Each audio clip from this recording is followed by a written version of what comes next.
sense, other than by addressing juridical theology. Sub Deo et sub lege non sub homine would be Schreber's answer. And then finally, Schreber, third thesis, because juridical theology is really another name for jurisprudence. Schreber reflects the tribulations and the trajectories of the jurisprudence of his era, which is to say, Schreber is embedded in the movement towards the positivization of law and the pure theory of law, the neo-Kantianism of the latter part of the 19th century. He reflects that neo-Kantianism, and he is, in a way, its most radical and brilliant critic, because he is in no sense, in the end, any form of neo-Kantianism. And the neo-Kantians, as we well know, do not bellow. They do not legislate.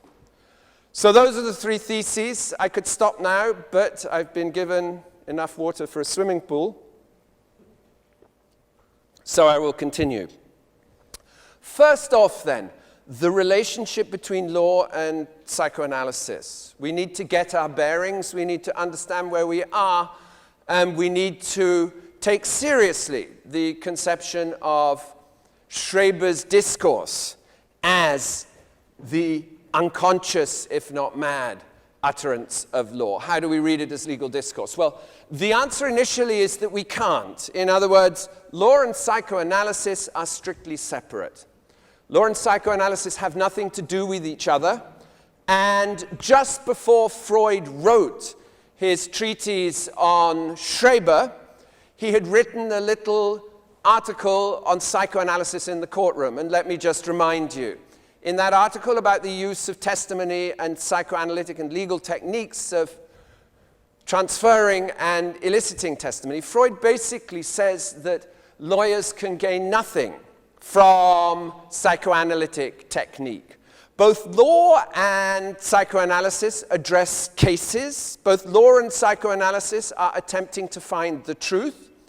But psychoanalysis deals with a patient who wants to find the truth, subject only to the repression barrier, whereas law deals most frequently with an accused who wishes to do all that is possible to veil the truth. Secondly, the analysand is on the couch. The analysand is free associating. The analysand is not in fear of the analyst. The analysand is more likely in love with the analyst. But whatever the case, there is a freedom of discourse. And, as we all know, as Lacan pointed out, psychoanalysis is interminable. It doesn't stop. You don't have to have a judgment. It can go on until the truth will out, usually in the grave. And then, on the other hand, in law, there has to be judgment. There has to be a decision. And the witness is in a position of coercion, and they are frequently, likely, not cooperating and not interested in the truth. So, never will the two discourses meet, is Freud's view, in any practical sense.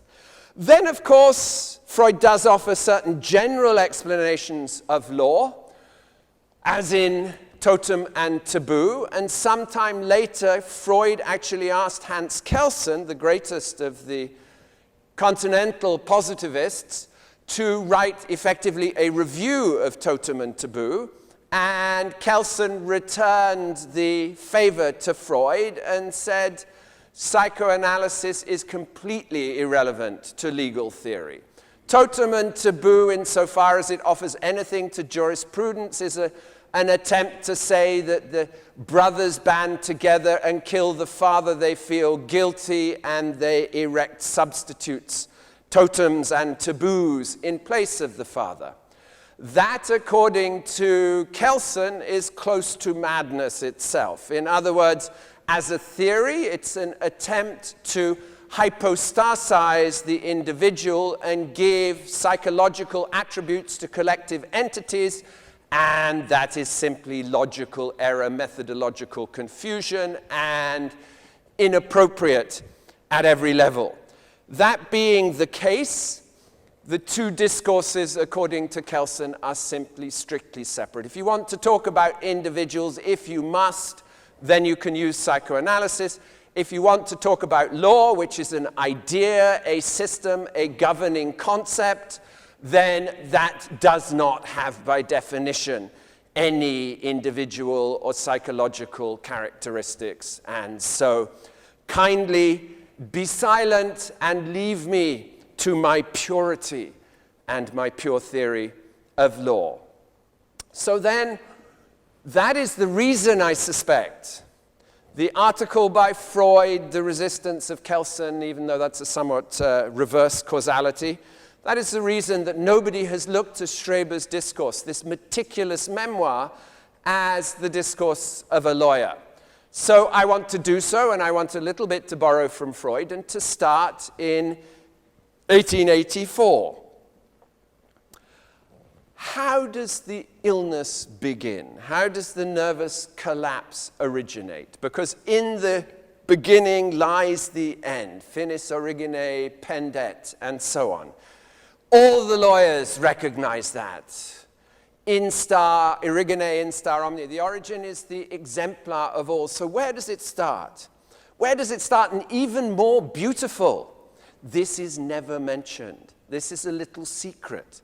This is that Freudian clue, or in the Morellian method, this is the fingernail that proves that the painting is forged, yeah?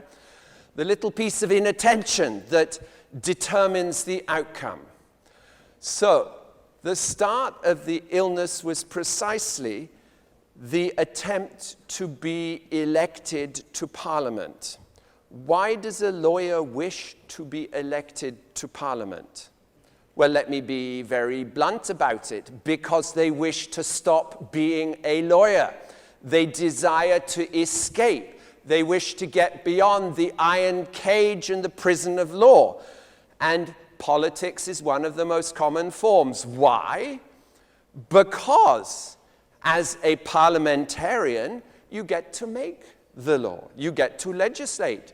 You get to express the will of the people as your own will.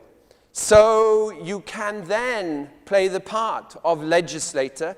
You can then be a member of the sovereign in the happy image of Leviathan. A real member of the sovereign. And you can inscribe. You can hold the quill with which the divine inscribes the law. So it all starts with an attempt to escape from law. Not only that, but Schreber never mentions that beginning again. We have a detailed memoir, a history that is replete with footnotes, with Latin maxims, with citations, with tags, with references. Not a mention ever again of that originary wound that catapulted Schreber into his despair. What was his despair? Well, his despair, evidently enough, was what he was returned to, which is to say, to law. And not only to law, but to the most efficient and rigorous and meticulous of laws, so much so that he becomes elected Senate President of the Supreme Court of Saxony. So law then suffuses his life and suffuses his madness, because if you read the memoirs, other than becoming a woman, which is the fantastic imaginary exit, the solution to the problem, the legislation within the self, the election to the internal Reichstag, one finds everything is law. So, if you follow the trajectory of the memoirs, first sentence, I am compiling these memoirs as a pleading, as a proof of my sanity. In other words, from the very beginning, this detailed memoir of all of his experiences, all of his hallucinations, all of his experiences of miracles, all of the fleeting improvised men that he sees including his wife, the first and leading of the fleeting improvised men.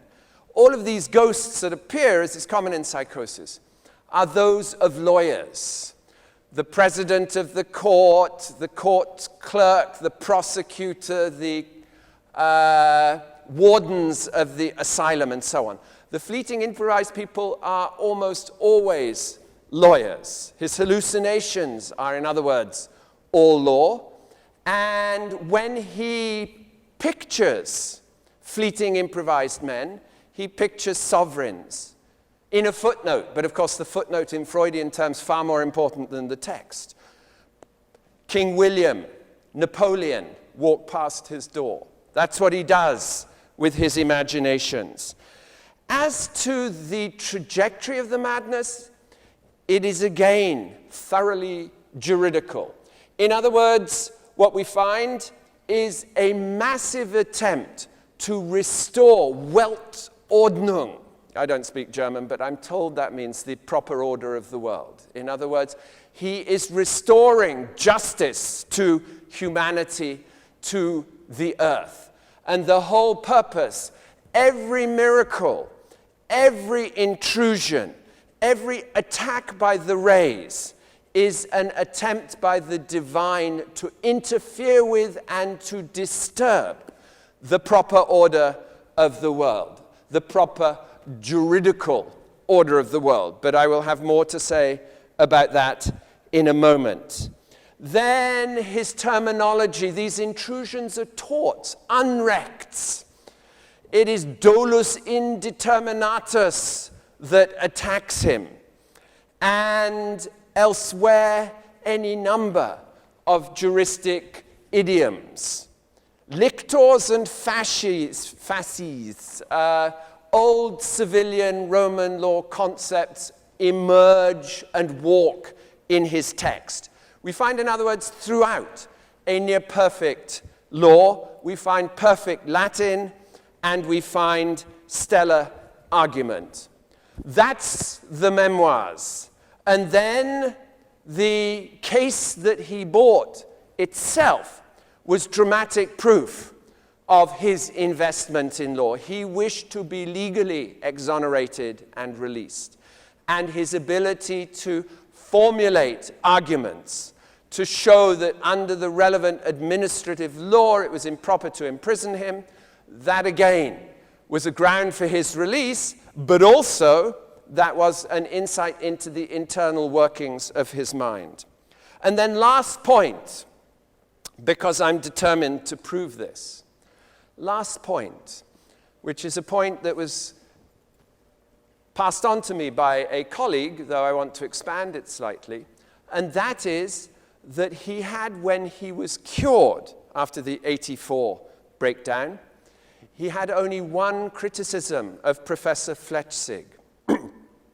He says, when I was in the Leipzig sanatorium, I was treated very well by Professor Flechsig, and he was most kind to me, and I took a picture of him home, which I put on my bureau, and so on.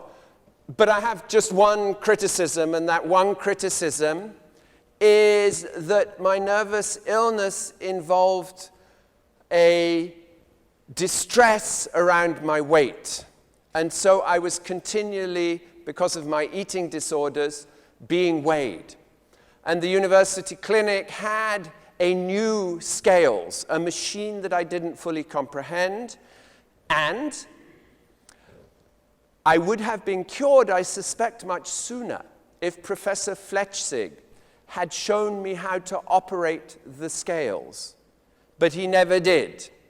I'm sure he's a very busy man, and it's understandable that he didn't have time enough to show me how to operate the scales. But had he done so, I would have recovered much sooner.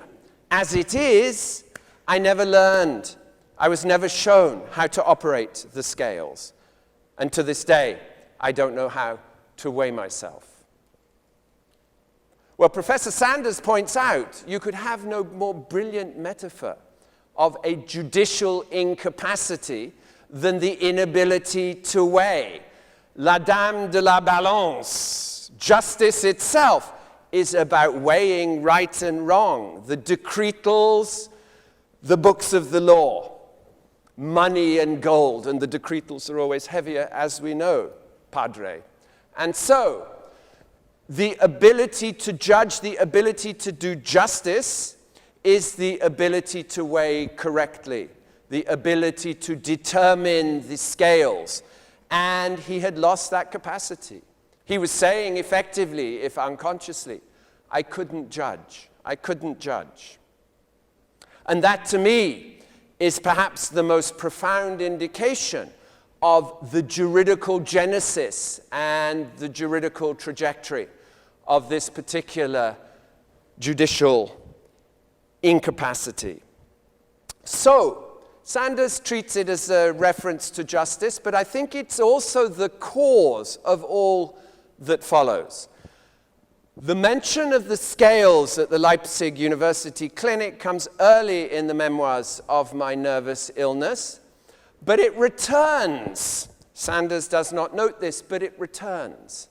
And towards the end, when Schreber is reaching a crescendo of imagery of the new world that will be populated from the lap of Schreber and the spermatozoa of God, or whatever Immaculate Conception involves. But anyway, God's insemination of Schreber will lead to the repopulation of a new earth, and Justissima Tellus, a most just earth, a reordered world.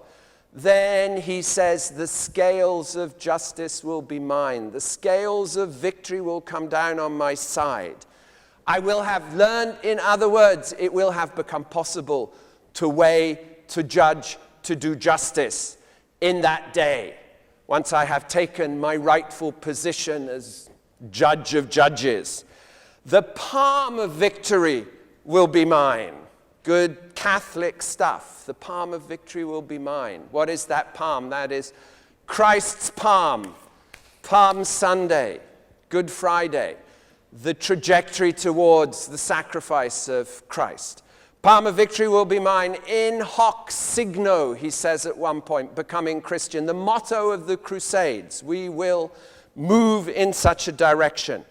But my point is simply that the scales return, and the entire juridical theology that Schreber is engaged in rewriting is around finding a new and better form of judgment. So if we move then to the core of his madness is that God has intruded improperly in the world.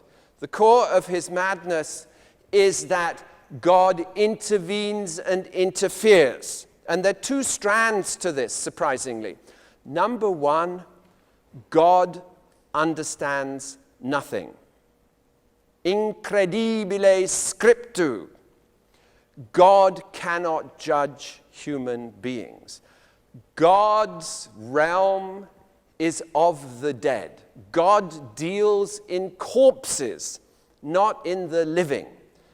And therefore, God must be kept out of the world.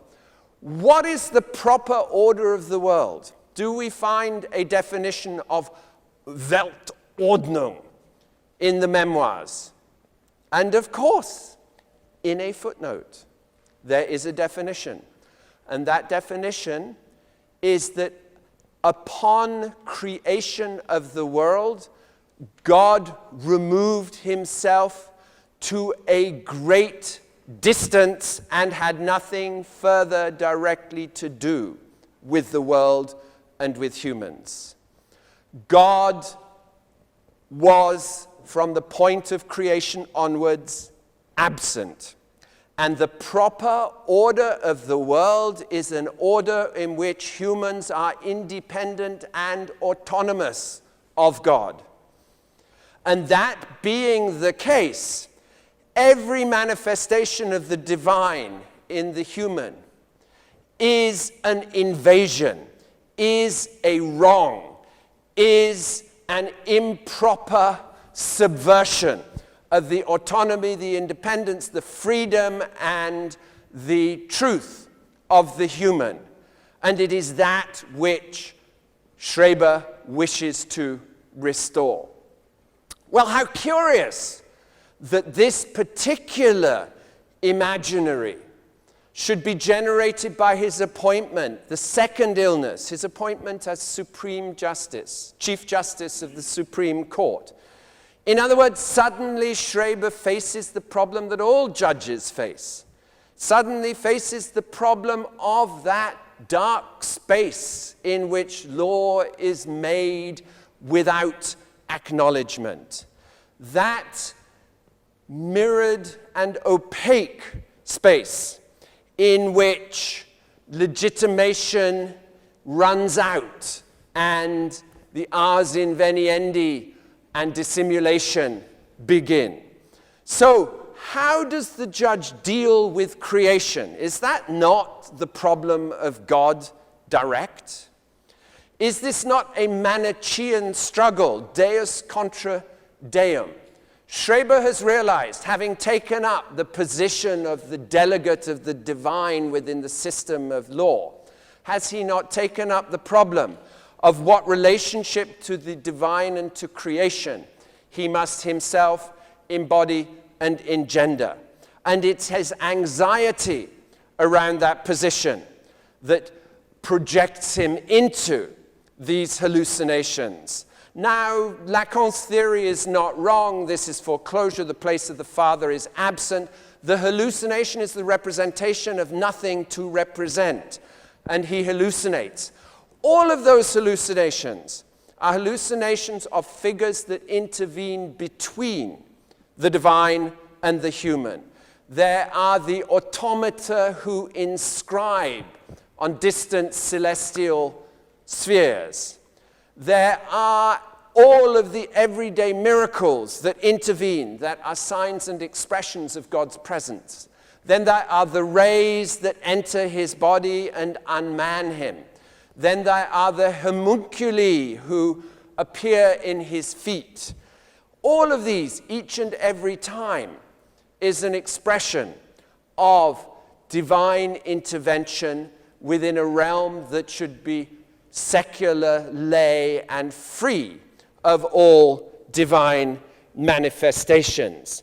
So we have an investiture crisis, and there's a very nice book about Schreber being the expression of an investiture crisis. I defer here to the theologians amongst us, but the investiture crisis was the expression of the struggle between the papacy, Gregory VI or VII, something like that, and the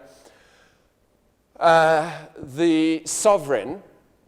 And the struggle and the subsequent dictatus papae are precisely about who governs, who reigns, who controls the emperor. Does the emperor control the pope, or does the pope control the emperor? And of course, the dictatus papae stipulate quite clearly that it is the pope who appoints the emperor and can, as he wishes, depose the emperor. And Schreber then, faced with an investiture crisis of his own, what am I to do in this situation? How am I to relate to these older and better qualified and better experienced fellow judges on the Supreme Court? How am I to control, to create, and to depose? And his dictatus papae come in the form of his jurisprudence, which I will move to in a moment. But it's important to